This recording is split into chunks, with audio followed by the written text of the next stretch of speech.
मराठवाड्यात पावसाअभावी धरणांमधला पाणीसाठा आटला। धरणांमध्ये अवघ्या 10% पाणीसाठा उपलब्ध। मराठवाडा तहानलेलाच। आम्हाला पाणी नाही आहे इथं, संडासाठी पण पाणी नाही, पियासाठी नाही। इथं जवळ धरण असून सध्या पाणी नाही आहे। आम्हाला पाणी पाहिजे। चिक्कीचं तर सोडाच, आदिवासी आश्रमशाळेतल्या मुलांना साधं प्यायलाही पाणी मिळत नाहीये। त्र्यंबकेश्वर मधल्या देवगाव मधल्या आदिवासी आश्रमशाळेचं भीषण वास्तव।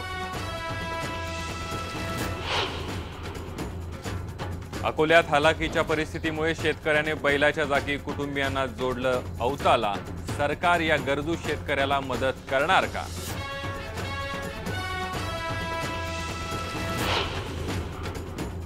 अहमदनगरमध्ये सुधारगृहातून पळालेल्या अल्पवयीन मुलाची निर्घृण हत्या। प्रेम प्रकरणातून मुलाची हत्या झाल्याचा पोलिसांचा संशय।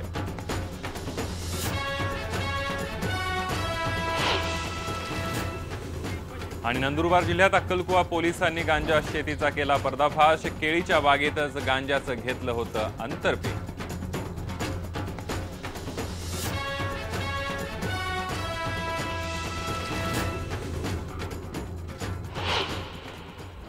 नमस्कार, मी संदीप देसाई। गावाकडच्या बातम्यांमध्ये आपल्या सर्वांचं स्वागत। गावाकडच्या बातम्यांमध्ये पहिली बातमी आहे मराठवाड्यातली।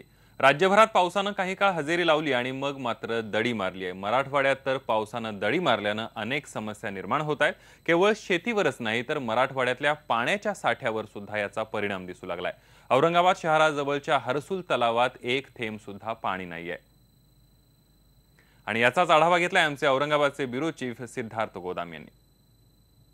मराठवाड्यात गेल्या 10 ते 12 दिवसापासून पाऊस झालेला नाही। त्यामुळे केवळ पिकं आणि शेतकरी धोक्यात आलेत असं नाही, तर मराठवाड्यातील पाण्याच्या साठ्यांवरही त्याचा जबरदस्त परिणाम झाला। मी औरंगाबादच्या हर्सुल तलावावर आहे। आपण बघू शकतो या ठिकाणी हर्सुल तलावामध्ये पावसाळा जून चालू आहे, जून संपत येतोय, तरी या हर्सुल तलावामध्ये पाण्याचा एक टिपूसही जमा झालेला नाही।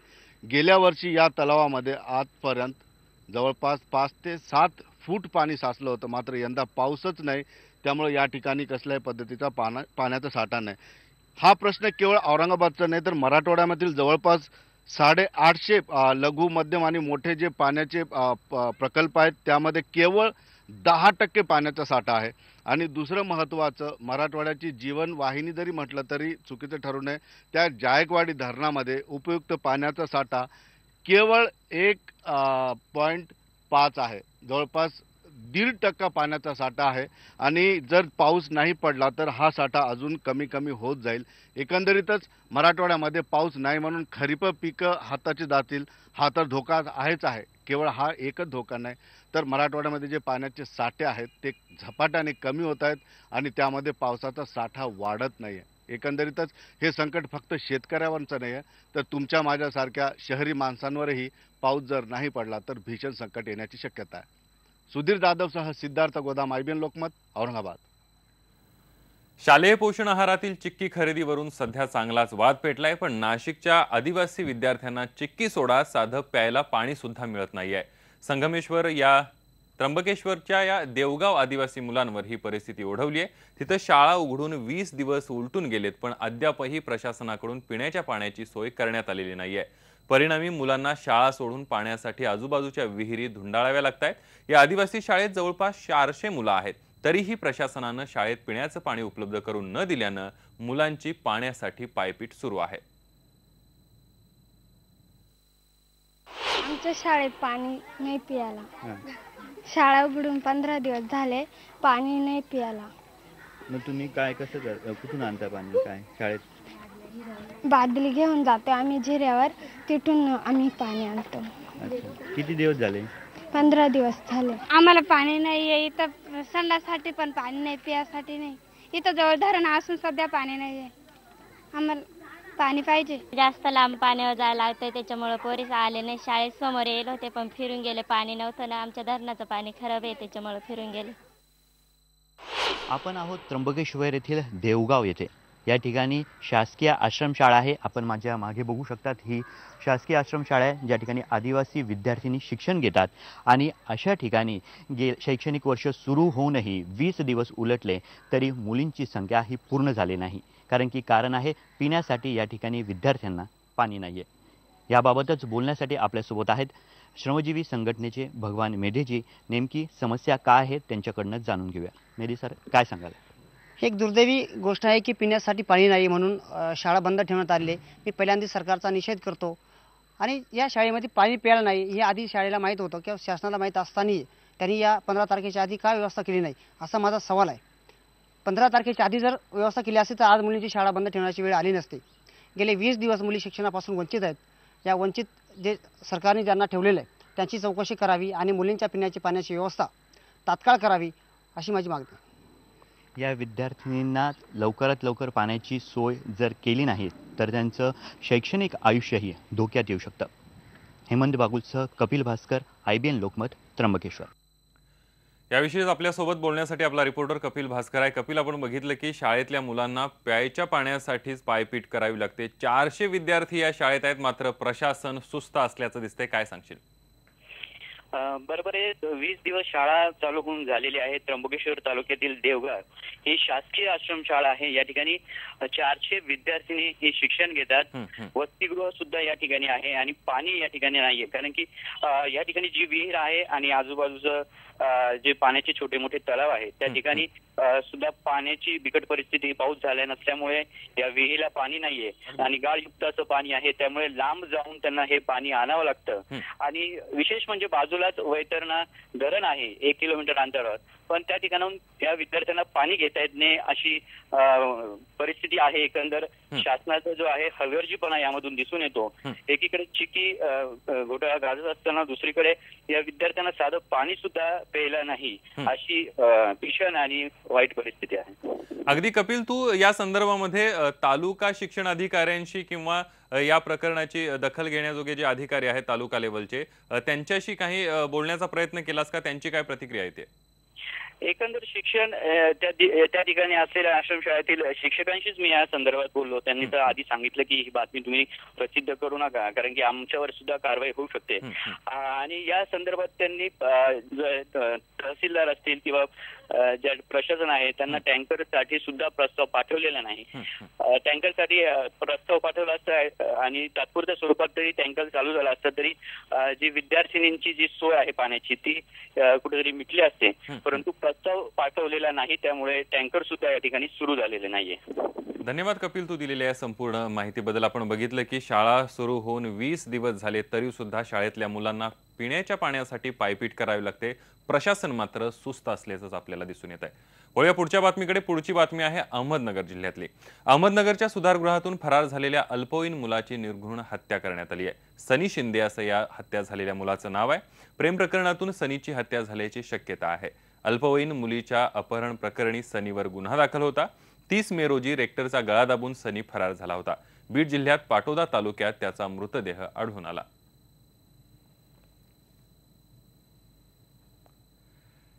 याविषयी अधिक माहिती घेऊया. आपला रिपोर्टर साहेबराव कोकणे आपल्या सोबत आहे. साहेबराव, आपण बघितलं की या अल्पवयीन मुलाची जी आहे निर्घृण हत्या करण्यात आलेली आहे, काय अधिक माहिती देशील?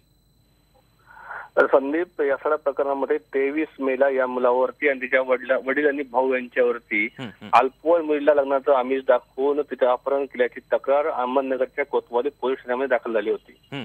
त्यानंतर अहमदनगरच्या पोलिसांनी कोतवाली पोलिसांनी अटक करून अहमदनगरच्या कोर्टासमोर हजर केला असता त्यांनी तो अल्पवयीन असल्यामुळं त्याची रवानगी बालसुधागृहामध्ये केली आणि आई, वडील आणि भाऊ जो आहे तर अहमदनगरच्या कारागृहामध्ये त्याची रवानगी केली होती.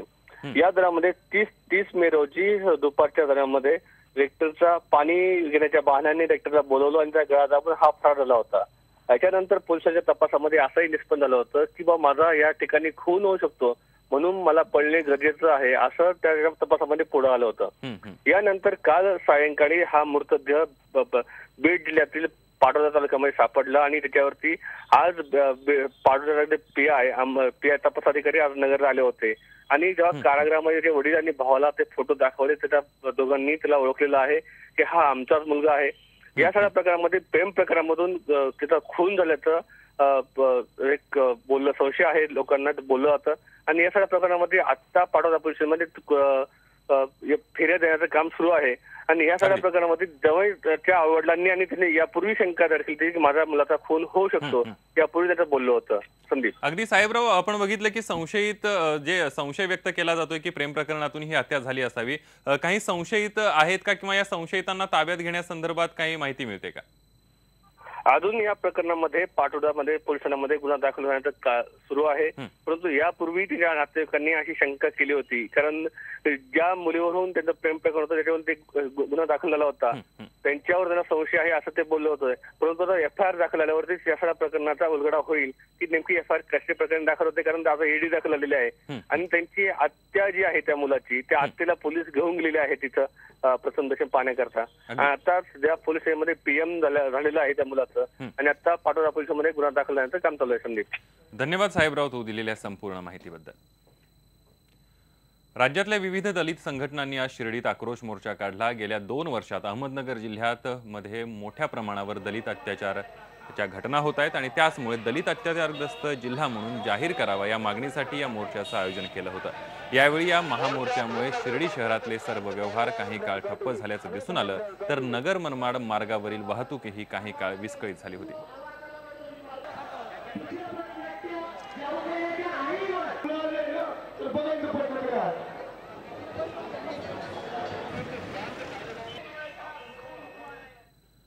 गावाकडच्या बातम्यांमध्ये एक छोटासा ब्रेक घेतोय, पहा फक्त IBN लोकमत.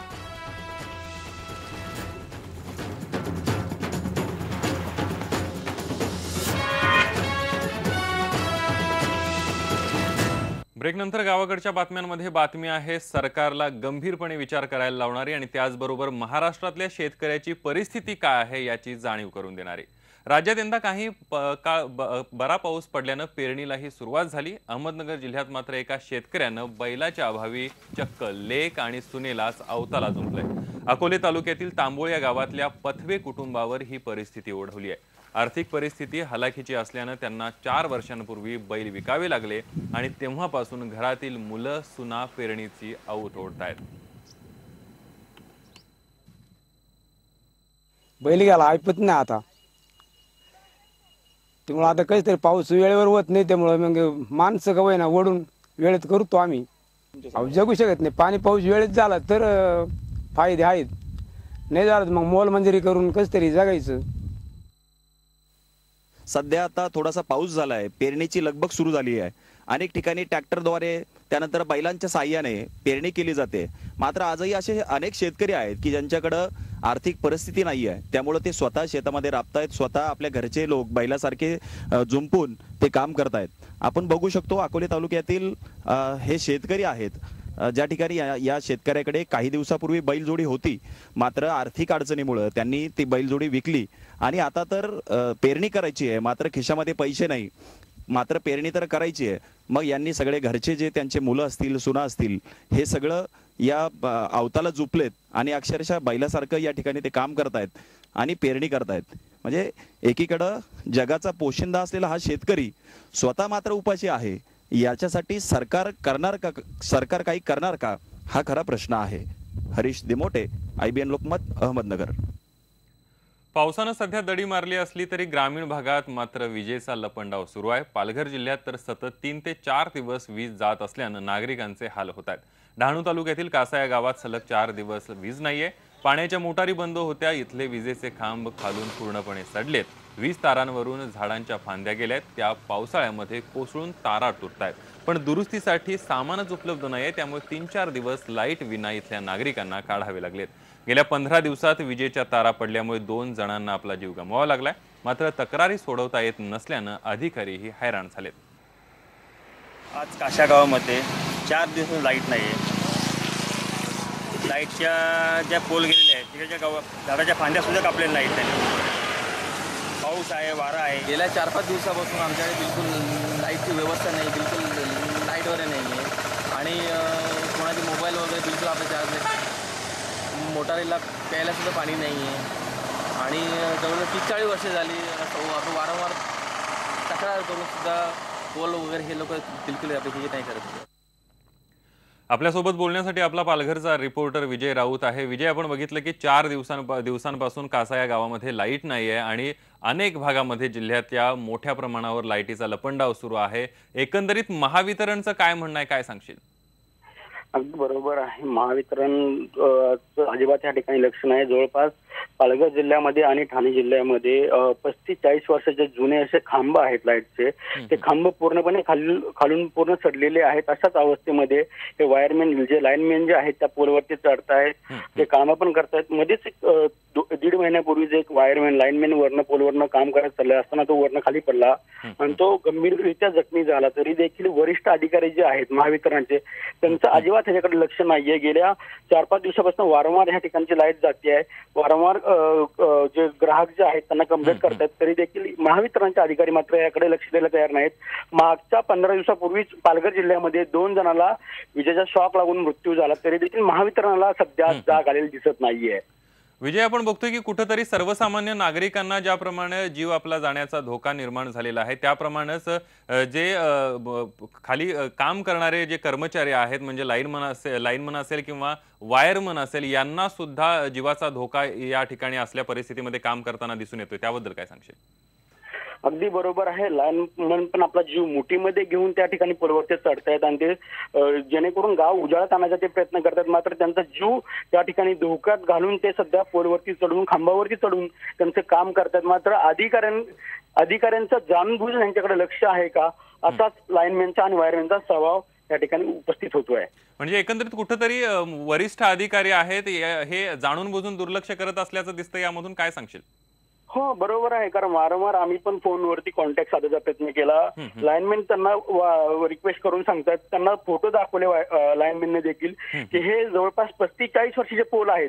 पूर्णतः पोल सगळे सडलेले आहेत. तुम्ही प्लीज हे पोल या ठिकाणी बदली करून द्या. असं असताना देखील कुठेतरी जाणून बुजून अधिकारी जे आहेत त्या ठिकाणी दुर्लक्ष करताना आपल्याला पाहायला मिळतात. वारंवार गावातले लोक, ग्रामस्थ देखील महावितरण ऑफिसला जाऊन वारंवार तक्रारी केलेल्या आहेत. फोनवरती देखील सांगितलं नाही. तरी देखील महावितरण अधिकारी या ठिकाणी जाणून बुजून दुर्लक्ष करतात, असंच या ठिकाणी म्हणावं लागेल. धन्यवाद विजय, तू दिलेल्या संपूर्ण माहितीबद्दल. आपण बघितलं की या विजेच्या मोठ्या प्रमाणावर जे नादुरुस्त झालेले आहे, लाईन असेल किंवा खांब असतील, यामुळे सर्वसामान्यांच्या जीवाला तर धोका आहेच, त्याचबरोबर लाईनमन असेल किंवा वायरमन असतील यांचं काम करताना सुद्धा जो धोका आहे तो निर्माण झालेला आहे. वरिष्ठ अधिकारी मूग गिळून गप्प बसल्याचं दिसून येत आहे. पुढची बातमी आहे नंदुरबार जिल्ह्यातली.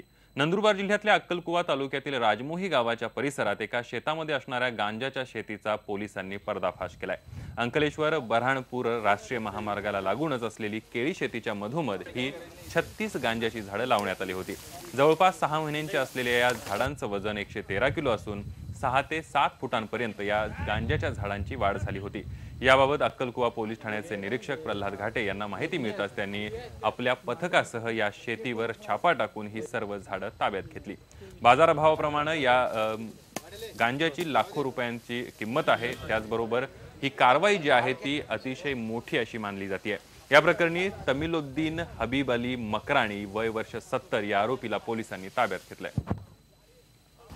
आपण बघितलं की गांजा लागवडीला बंदी असताना सुद्धा नंदुरबार जिल्ह्यातल्या अक्कलकुवा तालुक्यातील राजमोही गावाच्या परिसरात एका शेतात असणाऱ्या केळीच्या शेतामध्ये गांजाची आंतरपीक म्हणून लागवड करण्यात आली होती आणि पोलिसांना माहिती मिळाल्यानंतर पोलिसांनी या केळीच्या शेतामध्ये असलेल्या गांजाच्या शेतावर धाड टाकून याचा पर्दाफाश केलाय आणि त्याचबरोबर 70 वर्ष वय असलेल्या एका आरोपीला सुद्धा ताब्यात घेण्यात आले. एकूण 36 झाडं जी आहेत गांजाची ती जप्त करण्यात आलेली आहेत.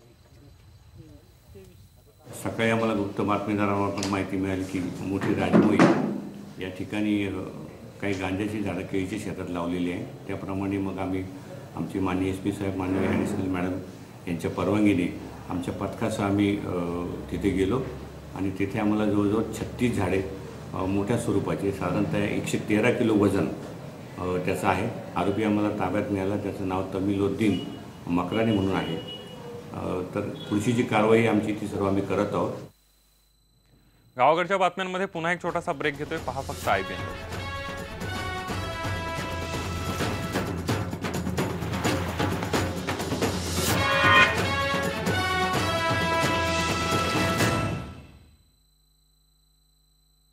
रायगड जिल्ह्यातल्या नागोठणेजवळ अंबा नदीत काल चक्क डॉल्फिन आला होता। हा डॉल्फिन आणि त्याच्या कसरती पाहण्यासाठी सगळ्यांनी एकच गर्दी केली होती।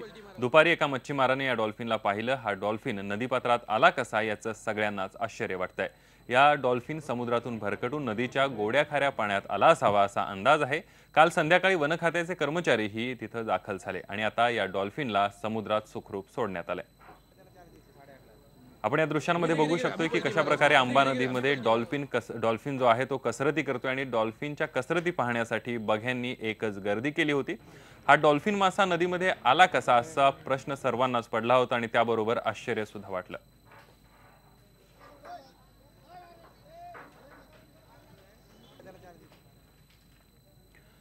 या काही गावाकडच्या बातम्यांसह गावाकडच्या बातम्यांमध्ये इथंच थांबतोय। ताज्या बातम्यांसाठी पहा फक्त IBN लोकमत।